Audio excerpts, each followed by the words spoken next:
La mañana. En directo.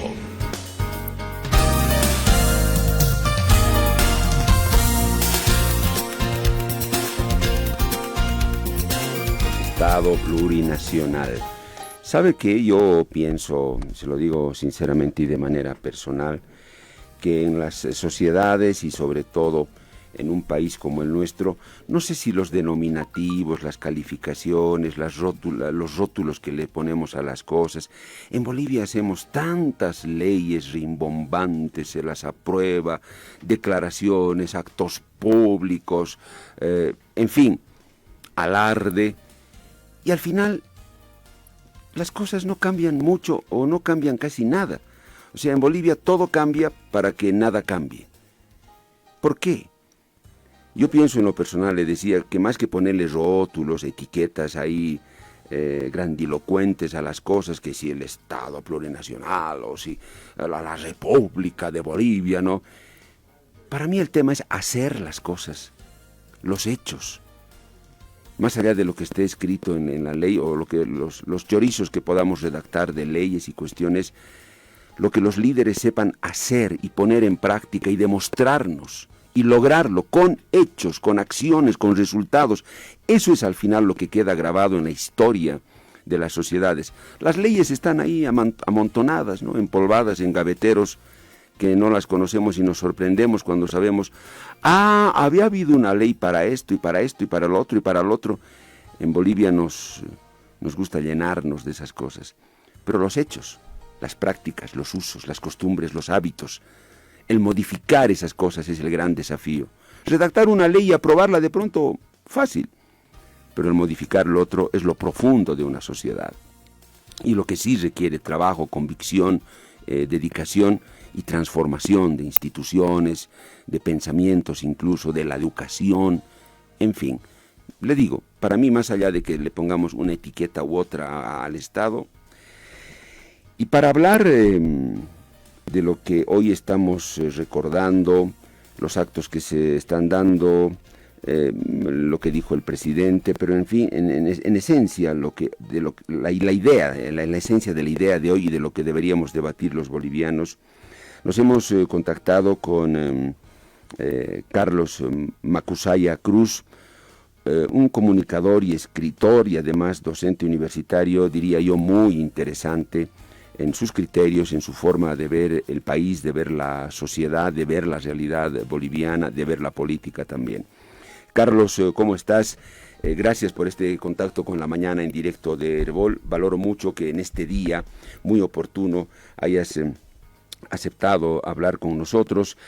Carlos Macusaya estudió comunicación social en la UMSA, fue docente de la UPEA en el Alto, ha escrito varios ensayos y libros, entre ellos, por ejemplo, Batallas por la Identidad, Indianismo, Catarismo y Descolonización en la Bolivia Contemporánea.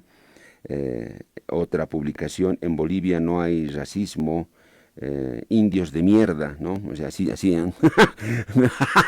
imagínese ese título, ¿no? Ver la paradoja que conlleva y la contradicción absoluta. No le daría ganas a usted de leer este libro. El título que le puso Carlos Macusaya dice: En Bolivia no hay racismo, indios de mierda.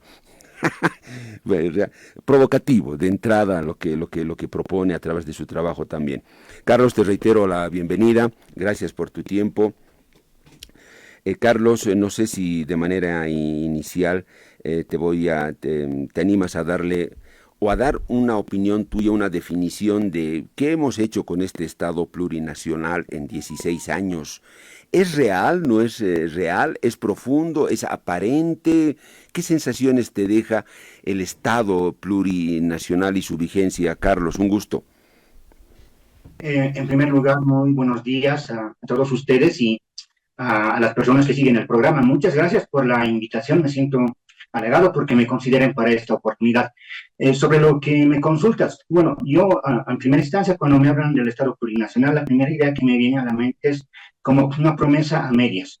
Hay cosas que se han dado, por ejemplo, en el marco institucional, la ley contra el racismo, la ley marco de autonomías, la ley Avelino Cignani, el reconocimiento de autonomías indígenas, el reconocimiento de símbolos, idiomas de 36 naciones originarias que en su momento causaron mucha expectativa. Lo que podríamos discutir, cuánto de eso se ha hecho carne, cuánto de eso se ha traducido en hechos concretos. Si no me equivoco, hay 7 autonomías indígenas. Se habló de una población que se identifica mayoritariamente indígena, pero si vemos en términos de apuesta por autonomías indígenas, son muy pequeñas las poblaciones que apuestan por eso.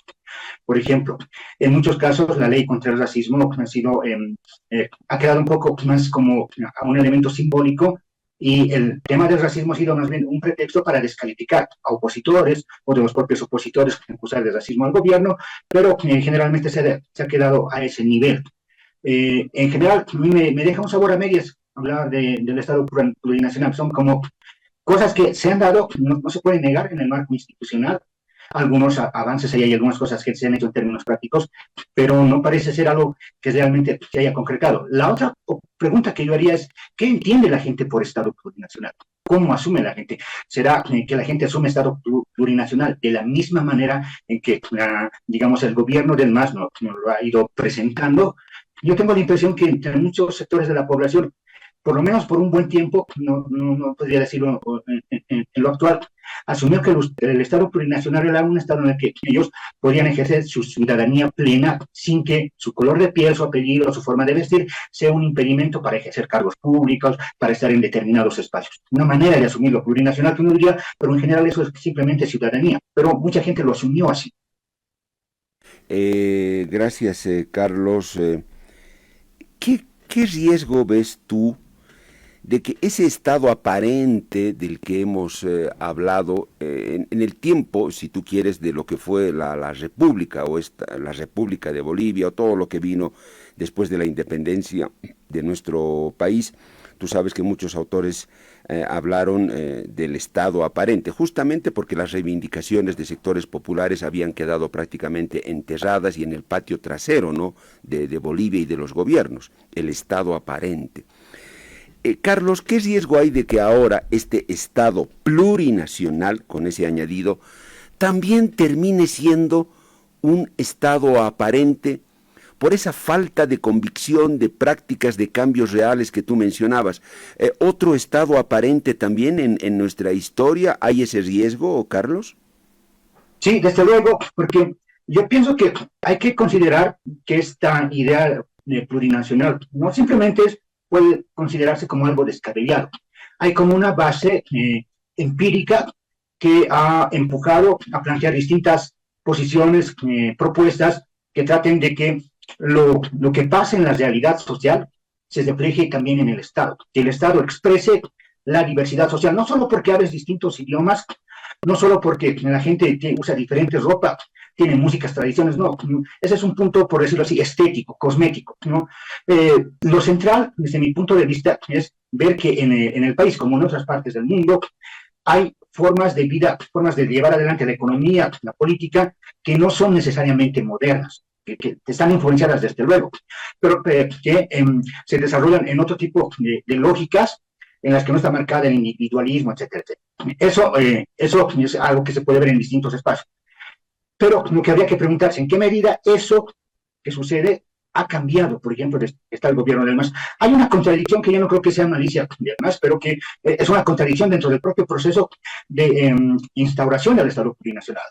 El Estado ha implementado carreteras, ha habido más dinero para municipios, ha habido escuelas, distintas construcciones de infraestructura en general, que implica una mayor presencia del Estado.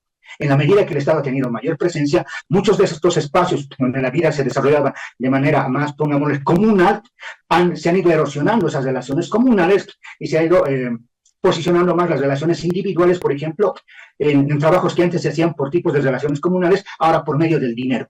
Entonces, en la medida que el Estado plurinacional se ha ido asentando con la inversión de recursos, en carreteras y en otros elementos, también ha ido erosionando ese elemento que era una base del Estado plurinacional. Las otras formas no propiamente liberales que se desarrollan en el país. Esas otras formas darían para pensar que el Estado es plurinacional. Si esas otras formas no se reflejan en el Estado, no tienen presencia, no inciden, entonces ahí sí podríamos decir que el Estado plurinacional es aparente. En tanto, el Estado plurinacional buscaba expresar esa diversidad más allá de la vida individualizada que las llevamos fundamentalmente en las urbes y en las ciudades intermedias, sino a otros tipos de forma de vida social que se desarrollan en otros espacios. Si no, eso no se expresa en el Estado plurinacional, se puede decir que es aparente. Carlos, hay algo que me llama mucho la atención y se confirma a partir de lo que David Choquehuanca dijo, por ejemplo, en su discurso de hoy día, de esta mañana. Él decía, ya son casi 20 años promedio general del proceso de cambio. Ya es un buen tiempo como para que se vean cosas, ¿no? Tampoco es muy poco, no es mucho, pero no es muy poquito. Entonces él decía, continúan las prácticas republicanas, estatales en nuestras instituciones, no hemos podido cambiar muchas otras cosas.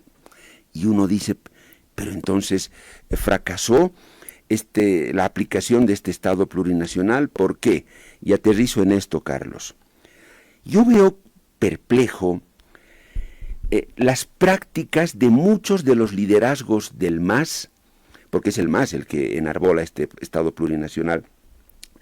Yo he visto y sigo viendo prácticas de sus líderes, de sus dirigencias sociales, de sus políticos, entre comillas, muy cercanas, casi idénticas a las prácticas de los denostados neoliberales y de ese tiempo denominado republicano. Y yo digo, ¿por qué? O sea, ellos mismos, los promotores de este cambio, no pueden terminar de despojarse o de descolonizarse y practican lo mismo. Entonces, Carlos, ¿cuándo va a llegar el Estado plurinacional? Si eso sigue así, nunca va a llegar el Estado plurinacional. Si sus propios actores no pueden consolidarlo a través de sus prácticas, se va a quedar en aparente. ¿Tú qué dices? Mira, yo hice un pequeño trabajo hace unos meses sobre los partidos políticos y me puse a revisar los estatutos de los partidos. Inclusive en el estatuto del MAS, la idea de plurinacional es algo muy vaga en el estatuto del MAS, ¿no?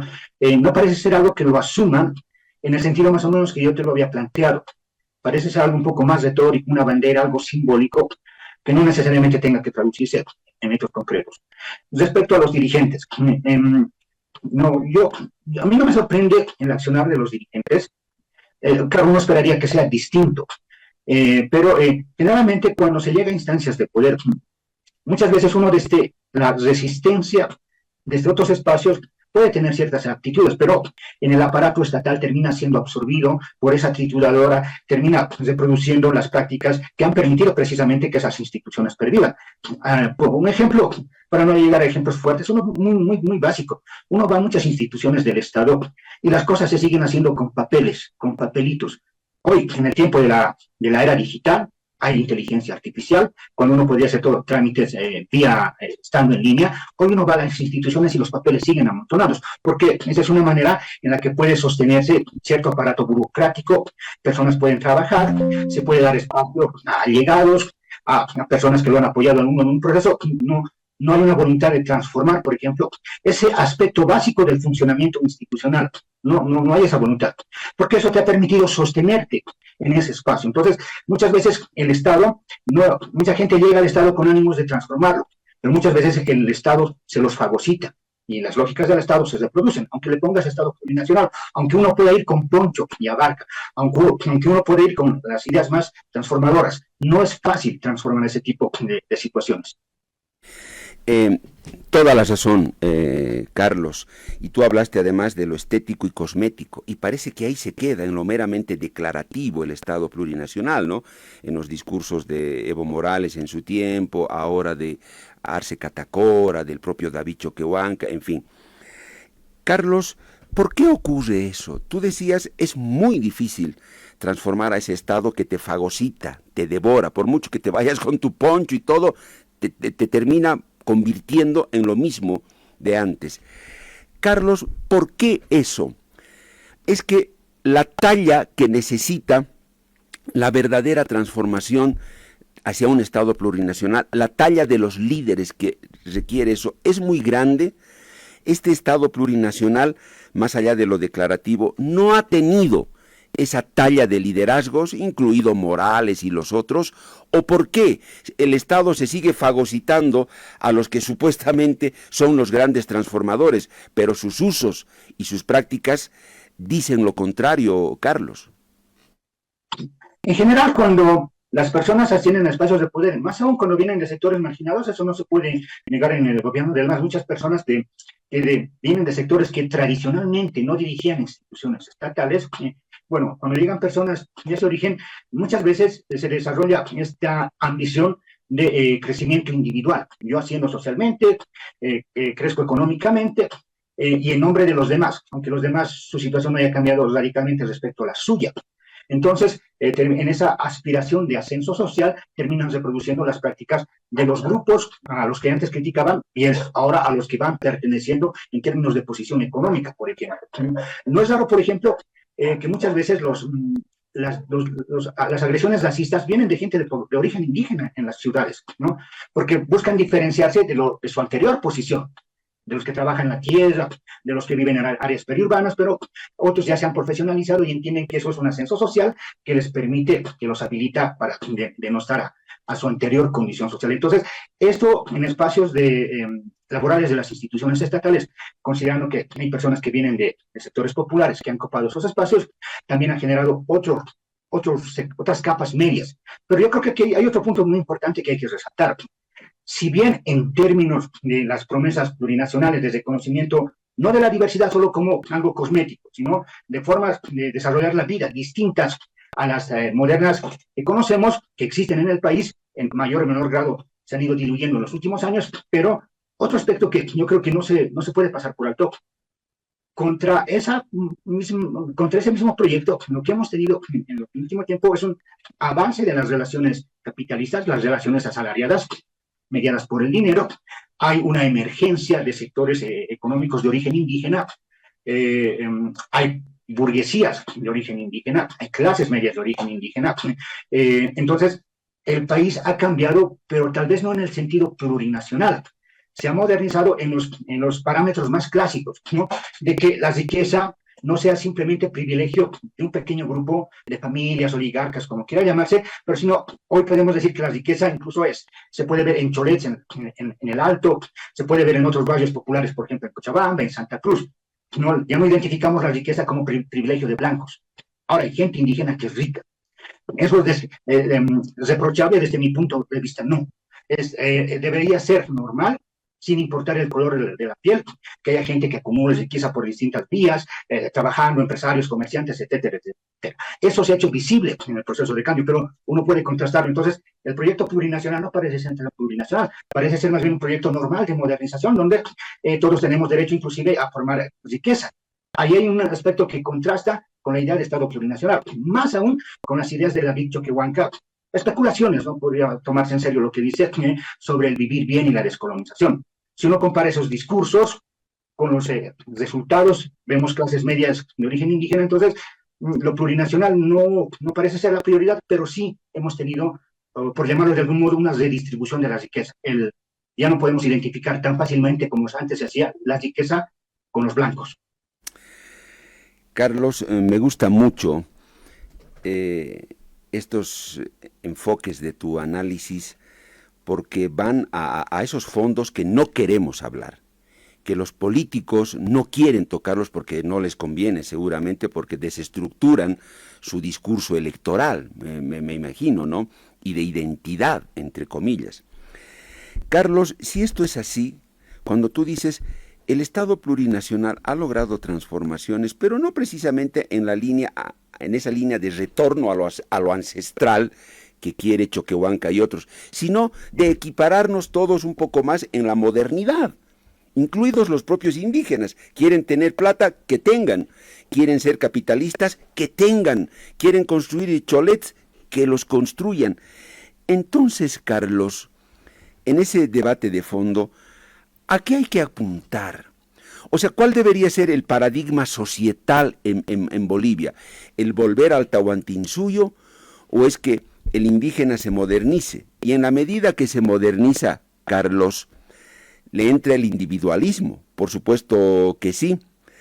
y se va desprendiendo, entiendo yo, de ese pasado ancestral, indígena originario, y se va transformando en otra cosa, no mala por supuesto, porque tiene derecho. Eso inevitablemente, Carlos, va a ocurrir y el Estado plurinacional y toda esa ancestralidad quedará como un mero cliché, es decir, la realidad va a ser mucho más poderosa, Carlos. Sí, desde luego.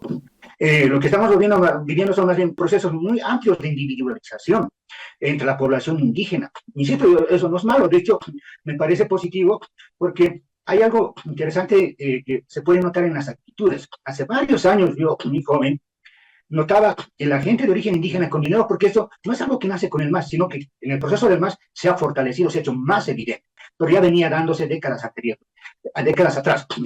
Era muy normal que la gente de piel clara, y hasta aún hay muchos espacios donde esto aún pasa, ¿no? Espera ser tratada con cierto respeto, entre comillas, solo porque tienen la piel clara o por un apellido.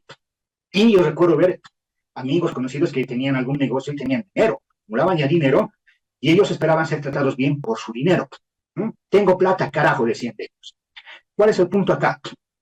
Los valores premodernos esperan que alguien sea tratado, por ejemplo, por el abolengo, la familia, el apellido, el color de piel. En muchos sectores que en Bolivia presumen de ser modernos, voy a usar el término muy popular, jailones, ¿no? En muchos de esos sectores hay muchos rasgos de sociedades premodernas. Muchas veces nosotros pensamos en lo premoderno solo como los indígenas, no. En las poblaciones que presumen de modernidad encontramos muchos valores premodernos. Por otro lado, en poblaciones que asumimos como premodernas, por ejemplo, como las poblaciones indígenas, hay muchos gestos de modernidad. Ser valorados por el dinero, no porque si tienen un apellido que venga de una herencia española, no, por el dinero. Y el ser valorado por el dinero, nos guste o no, es un valor moderno. En ciertos aspectos podríamos decir que Bolivia está siendo modernizada por los premodernos indígenas. Y eso lo hemos visto con mucha fuerza en el periodo que ha gobernado el MAS. Carlos, en esta parte final te planteo lo siguiente, esta incógnita que tengo como periodista y como ciudadano. En todo este contexto del que hemos hablado y esta excesiva rimbombancia que a veces se le da al Estado plurinacional, Carlos, ¿hacia dónde apunta el futuro en las próximas décadas, si tú quieres, de nuestros hermanos campesinos, indígenas o indios, como les llamamos, los que están en comunidades? Si esta modernidad va a seguir avanzando, Carlos, ellos ya tienen celulares. ¿A ti te impresiona cómo un hermano campesino muy pobre tiene un celular, accede a información del mundo, de distintas regiones, al consumismo, lo mira, lo observa, quiere tener eso, quiere llegar un día a la ciudad y poder conseguir eso que mira en su teléfono y va alimentando un individualismo, otros paradigmas de crecimiento social? Carlos, la realidad y esta modernidad de esta sociedad mundial va a terminar haciendo lo que tiene que hacer, transformándonos a todos, y cada vez serán menores esos reductos ancestrales tan románticos de los que nos hablan ahora ciertos dirigentes. ¿Cómo ves ese futuro?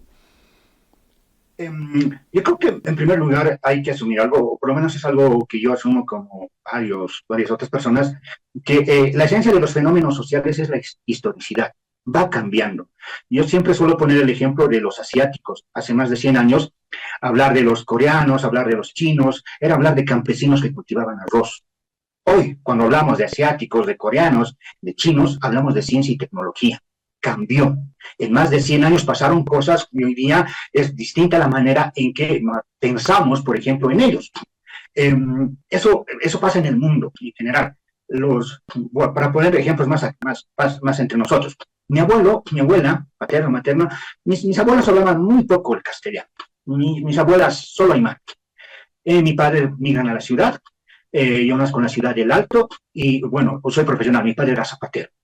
Entonces, en varias generaciones podemos ver cambios sociales que se han ido dando en el país. Por eso, la llegada del MAS no es un accidente. Si uno lo ve en un par de décadas, los procesos que se van dando, se van generando ciertas condiciones que dan lugar al que el MAS llegue, con un discurso, con ciertas reivindicaciones, etcétera, etcétera. Eso como antecedente. pero mirando hacia el futuro, viendo ese proceso, la tendencia es claramente a procesos de individualización, ¿no? Donde estos elementos, por lo menos hasta donde lo estamos viendo, yo insisto en esto, ¿no? En el Estado plurinacional, si bien se ha vendido como bandera esas otras formas de vida, como afiches, como eslogans, como propaganda, realmente han sido fortalecidas. Hoy día podríamos decir que el año 2005, antes de que entre Evo Morales a la presidencia, teníamos este tipo de volumen en formas de producción distintas a las modernas, y hoy día, con el Estado plurinacional, eso ha crecido por lo menos al 100%, es el doble. ¿Podríamos decir eso? Creo que no, porque la tendencia es más bien la otra, que eso se está diluyendo. En la medida que los indígenas han ido posicionándose en distintos espacios, se han ido individualizando, también sus vínculos les han permitido posicionarse en el comercio, en los municipios, copar espacios, etcétera, etcétera. Viendo esa tendencia, yo creo que esos elementos premodernos se van a ir diluyendo con el tiempo. Puede ser triste, como sea. Lo que yo pienso que en este momento es pertinente, vale la pena una evaluación también sobre los discursos que han legitimado eso. ¿Cómo han surgido esos discursos, por ejemplo, sobre cosmovisión andina, sobre la otredad de los indígenas, que, por ejemplo, David Choquehuanca los defiende mucho? Uno de los actores fundamentales, o varios actores fundamentales para esto, no han sido indígenas, han sido ONGs, que han promocionado desde finales de los 70, los 80, una serie de políticas para reivindicar la diferencia, incluso para inventar la diferencia, ¿no? Tenían que ser muy diferentes los indígenas, porque solo así podíamos financiar proyectos que ayuden a los indígenas. Y ese tipo de ideas, en lugar de permitirnos entender la realidad, nos las han nublado. Yo siempre también pongo este ejemplo. Yo, cuando pienso en los indígenas, para usar ese término que se ha oficializado, yo no pienso en sabios, amautas, tipo David Choquehuanca. Eso es circo. Esos son productos del multiculturalismo. Yo prefiero ver a mi papá, mi mamá y mis abuelos y me doy cuenta que no condice con esos discursos de la autoridad. Y para mí es más inspirador ver cómo mi padre, mi madre, mis vecinos se han ido posicionando, han ido trabajando, han ido construyendo sus logos con sus limitaciones, sus problemas. Ahí puedo entender el país. Pero esta otra retórica que ha vendido el Estado plurinacional difumina, deforma ese país, y por lo tanto no lo podemos entender. Y si no lo entendemos, ¿cómo proyectamos al futuro lo que podamos hacer? Buenísimo, Carlos. Yo creo que tal vez ni el propio Evo Morales, ni el propio David Choquehuanca, ni la cúpula masista, menos algunos dirigentes sociales, entiendan esto que estamos hablando y que has dicho, Carlos, que es irreversible, es arrasador ese proceso hacia una individualización, no necesariamente negativa, pero creo que ni ellos mismos caen en cuenta, o es que la realidad va a terminar por superarlos, incluidos ellos. Es lo más probable. Hay algo que para irnos a otros ámbitos en política es muy importante. Si tú quieres hacer acciones políticas, sea la oposición en este caso, sea las fracciones del MAS, si no entiendes el país, cómo es hoy, con todo lo que uno pueda criticar del proceso de cambio, pero el país ha cambiado, no es el mismo país del 2003, cuando la ciudad del Alto era la ciudad revolucionaria. Hoy día para muchos la ciudad del Alto es la ciudad exótica, donde hay cholés. Ha cambiado el país, no es el mismo país. Pero si tú no entiendes ese país, tus acciones políticas, lo más probable es que vayan al fracaso. Hay que tener una lectura, un diagnóstico del país que somos hoy, para ver en ese país que somos hoy cuáles son las posibilidades que se están anidando y que se pueden trabajar hacia el futuro. Eso es muy, muy importante. Y yo, con las discusiones en la oposición sobre que hay que acabar con el MAS, en las peleas en el MAS con Boyace, yo no veo ninguna discusión que nos permita entender el presente, porque solo entendiendo el presente vamos a poder proyectar un futuro en base a lo que hay hoy día, no en base a fábulas sobre indígenas, sobre diversidades que no tiene asidero en la realidad. Carlos, eso que tú decías, que algunas ONGs, ese también es otro debate oculto que muchas veces no se lo quiere hablar, descubrir. Algunas ONGs, por la necesidad y el interés del financiamiento, del mero financiamiento, nos han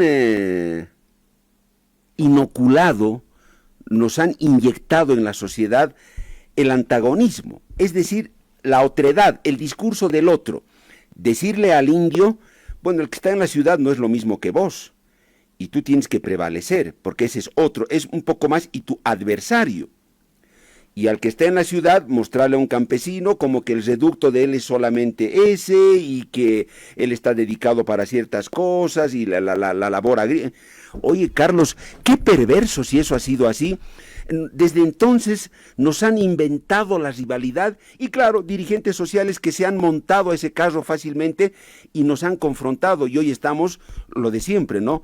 Aras versus aras, frente a frente y un racismo oculto pero latente. Carlos. No necesariamente lo planteo en ese sentido, lo voy a explicar. Hay diferencias sociales, existen, ¿no? Por ejemplo, hay un estudio del 2017, Polleras de Ojos Verdes, si no recuerdo es el título, es un trabajo de la Universidad Católica, el que muestra cómo en los últimos años, por ejemplo, algo similar a lo que pasó con las tunas hace un par de días. Se había inaugurado el Mega Center, habían ido familias salteñas porque estaba también el teleférico, no, pero no era el teleférico que se inauguró. Habían ido a la zona sur y habían dejado, creo que, cáscaras de mandarina, además se sentaban en el piso para compartir, etcétera, etcétera. Fruto de eso se hizo un estudio por las reacciones racistas que hubieron y muchas de las personas que no se autoidentifican como indígenas, que viven en la zona sur, que en este estudio se los toma, decían que ellos preferían tener espacios distintos a los de los indígenas, que no querían mezclarse. Entonces, sí hay problemas sociales de ese tipo, que marca diferencias, pero lo que va a hacer estos discursos de la otredad es dar una interpretación que en lugar de ayudarlos a entender, ¿no? Incluso los va a empeorar. Ese es el problema, ¿no? Que hay como una cosmovisión distinta radicalmente entre los indígenas, y los indígenas están preocupados más en temas ceremoniales, en temas simbólicos, más que en vida práctica, en que sus hijos, por ejemplo, yo voy a ponerse muy al grano, se han abierto universidades indígenas en el proceso de cambio. Uno puede decir, bravo, a mí me parece chistoso porque yo vengo de la UNSA, la mayoría son hijos de indígenas ahí, nadie nos prohíbe entrar a la universidad. Pero bueno, se han abierto universidades indígenas. Los hijos de David Choquehuán que estudian en las universidades indígenas, de Evo Morales, sus hijos estudian ahí. No, la hija de Evo Morales salió de la Universidad Católica. Y los indígenas cuando tienen posibilidades hacen eso, entran a las universidades privadas. No van a espacios para indígenas, porque los espacios para indígenas están reproduciendo el racismo. Un lugar aparte para indios y otro para la gente normal. Y los indígenas no quieren ser anormales, quieren ser tratados de igual a igual con un cara, por ejemplo. Entonces, hay problemas, se los ha interpretado de una manera muy culturalista, de diferencias culturales esenciales, y sin embargo, en la población que sufre estos problemas, encontramos respuestas a esos problemas. Y eso es lo que se ha opacado. Mucha gente se ha ido posicionando en distintos ámbitos en el comercio, a pesar de sufrir el racismo, ¿no? Los ha confrontado. Una manera para mí muy importante de enfrentar el racismo no es solo quejarse, hay que denunciar el racismo y hay que hacerlo. Pero una manera fundamental es también destacar los logros de la gente en estos ámbitos, porque si no construimos una imagen solo de víctimas. Y esa es la imagen que se ha construido, el victimismo. Los indígenas hemos sufrido 500 años, pero hay indígenas que han logrado posicionarse en el comercio, en el deporte, en el arte. Y eso más bien mueve a vernos positivamente, ya no solo como víctimas, sino como personas que podemos hacer cosas, inclusive en la adversidad. Y eso es más inspirador. Bien, Carlos, repito, a mí me encanta mucho hablar de estas cosas en esas dimensiones. Carlos, mira, por una cuestión técnica, se va a cortar el Zoom. Yo ya me voy a despedir con una consulta más que tengo para ti, Carlos. ¿Qué te parece si abandonamos este Zoom? Producción va a coordinar contigo para volver a entrar.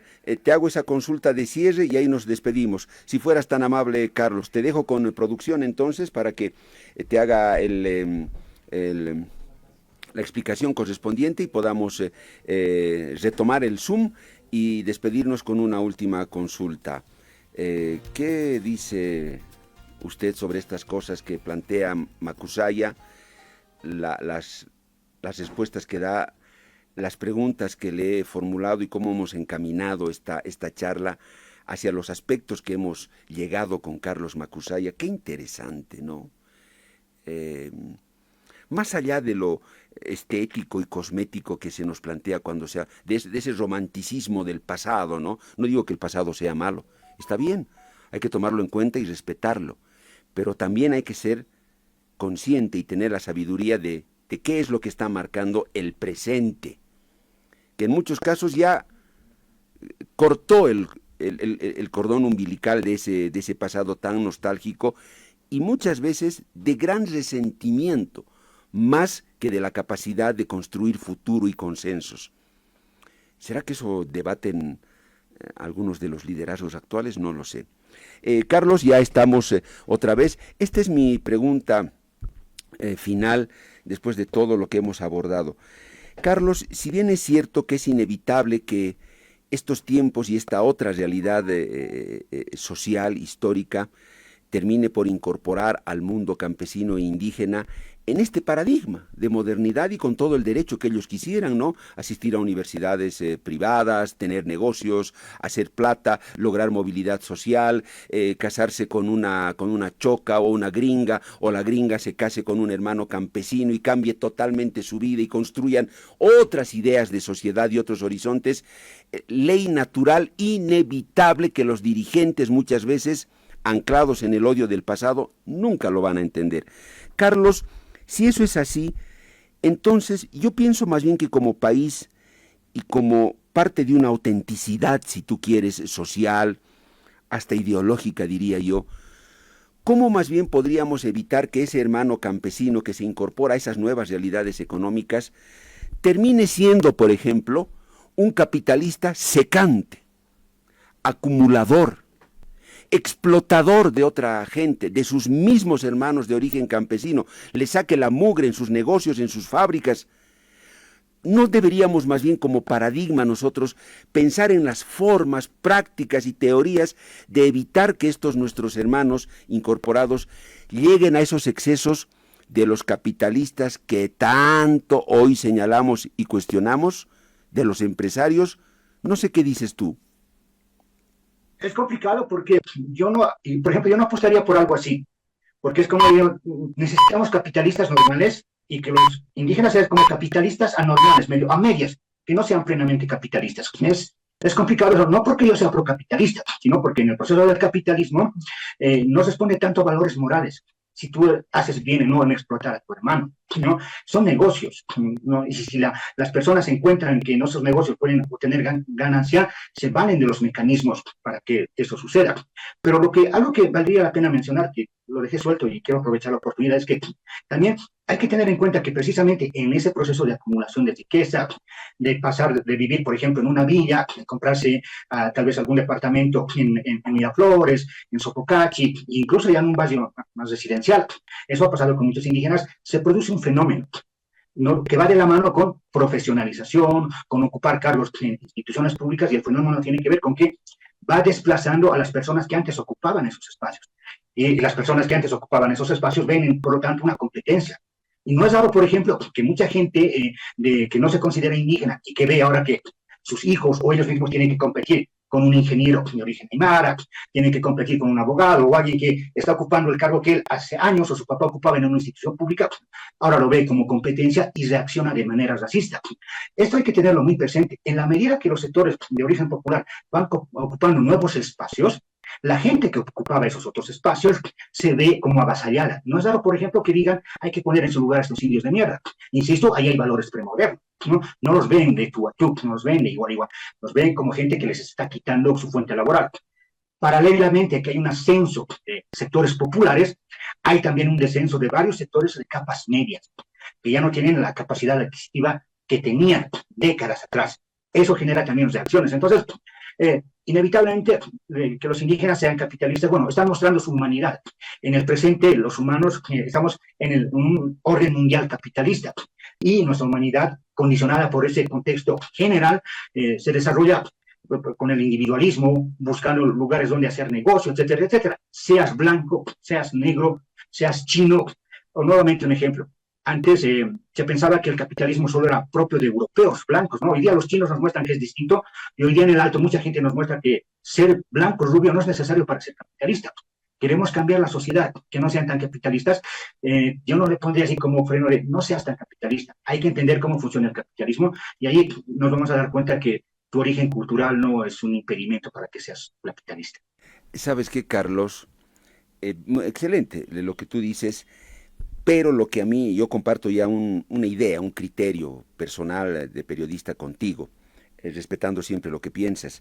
Lo que a mí no me cuadra es ese burgués clásico al que tanto se critica, ¿no?, en nuestras sociedades, burgués explotador, discriminador, marginador, acumulador, autoritario, que impone solo sus lógicas.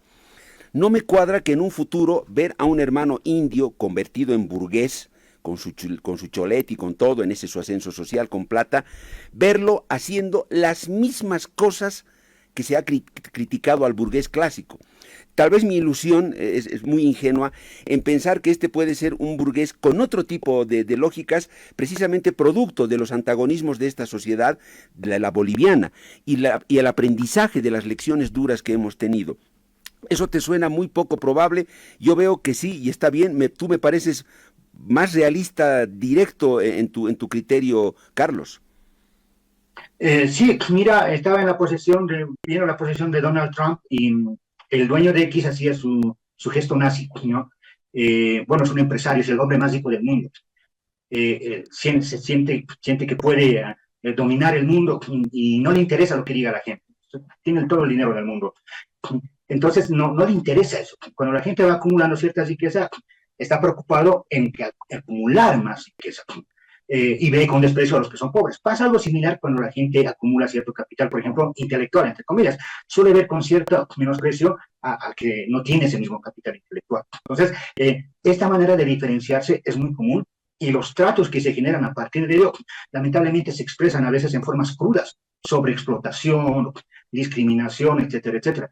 Yo en eso no sería muy optimista en el sentido de esperar que las personas por buena voluntad hagan un cambio. Desde luego pueden haber individuos capitalistas que tengan un trato más humano, distinto, pero no necesariamente eso quiere decir que todos sean iguales. Por ejemplo, las élites paseñas se han hecho capitalistas por el Estado, ¿no? El Estado les ha permitido ser eso. Parecido ha pasado con las élites cruceñas.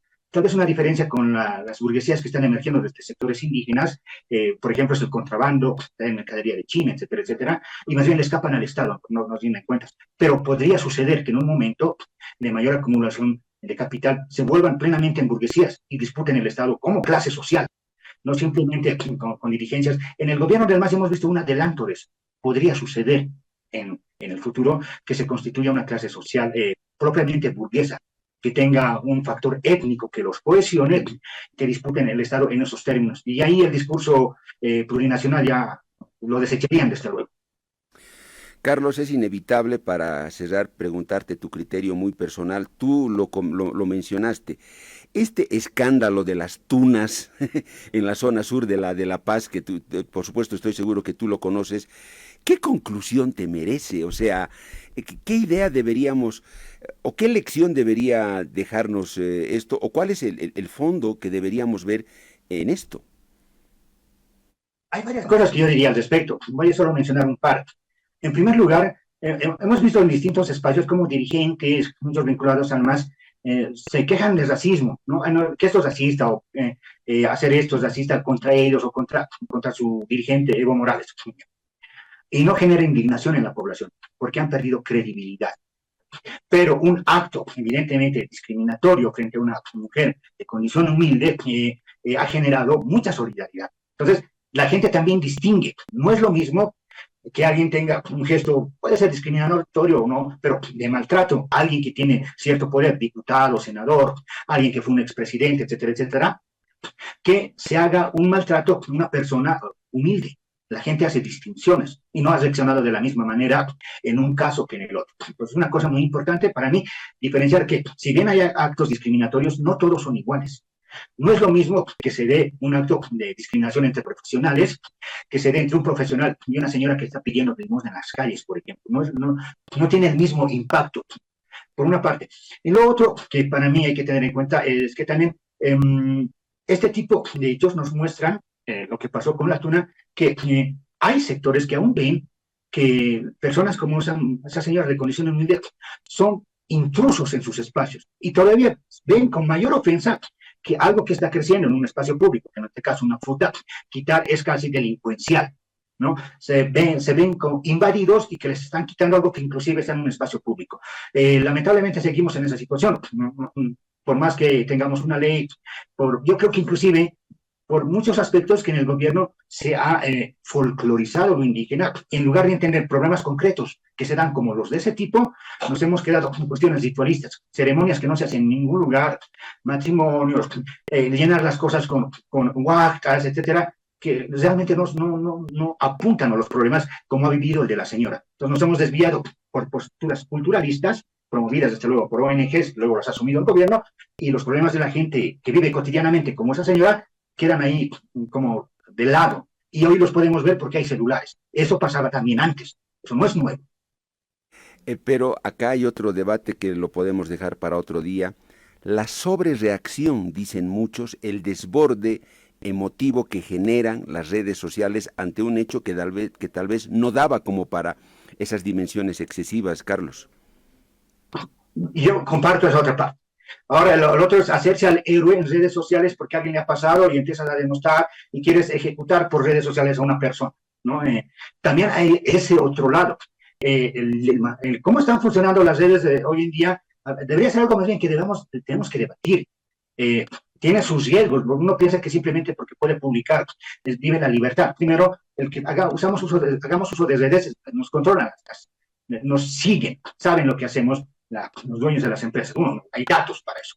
Luego, el refugio de la red, estar detrás de una red, puedes poner cualquier foto, incluso puedes poner tu foto, pero estar lejos de la otra persona puede ser agresivo, puede deslitar cualquier cosa, etcétera, etcétera. También hoy día, ¿cómo funcionan las redes? Por un lado, podemos decir positivamente, podemos ver un tipo de agresión que antes no lo hubiéramos podido denunciar, pero también genera otro tipo de reacciones. No, todo cambio, toda transformación trae sus luces y sombras. Las redes también vienen con sus sombras y tienen que ser discutidas.